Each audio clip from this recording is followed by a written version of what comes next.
Ishbak, that's Middle East researcher. Now we move on to our next news.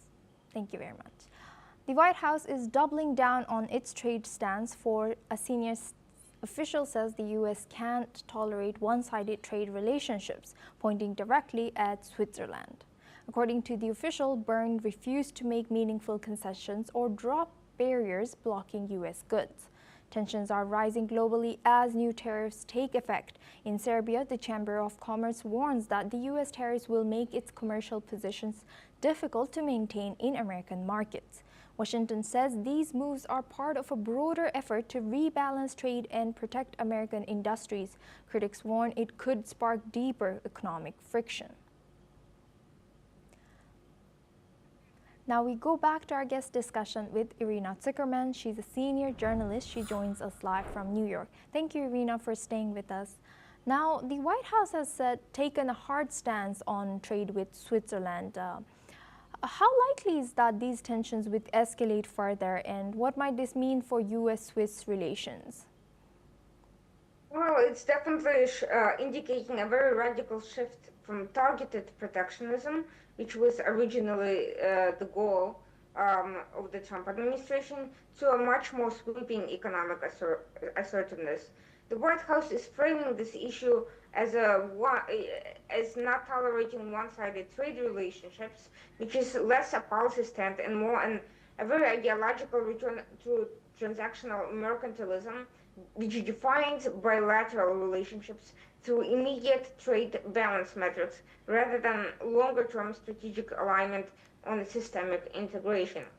Now, Switzerland has long been viewed as a stable, high-income neutral country with limited trade friction, but it's been targeted due to its refusal to drop trade barriers, underlining a deeper structural problem in the current U.S. tariff policy. Rather than focusing exclusively on predatory or state capitalist economies like China, the administration is expanding its economic confrontation to close partners who are unwilling to offer unilateral concessions.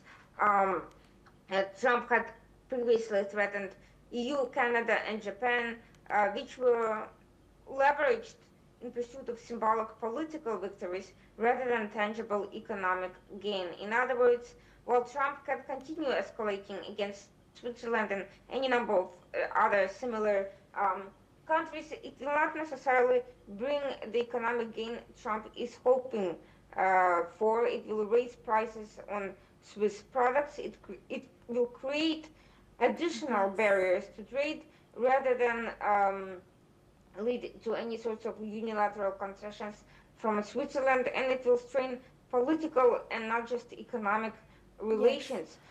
Trump may continue doubling down. We have seen that he has already done so with Canada and even targeted smaller countries like Serbia, which are relatively negligible in the overall trade volume of the U.S. A lot of it is more about claiming victories in a zero-sum game view of that Trump has, both politically and economically, but we're also seeing prices go up on basic products, not just luxury products, which affects average Americans. Yes, Irina, thank you very much for joining us and staying with us and sharing your insight as senior journalist. That was Irina Zuckerman with us from New York. Now we move on to our next news. European Union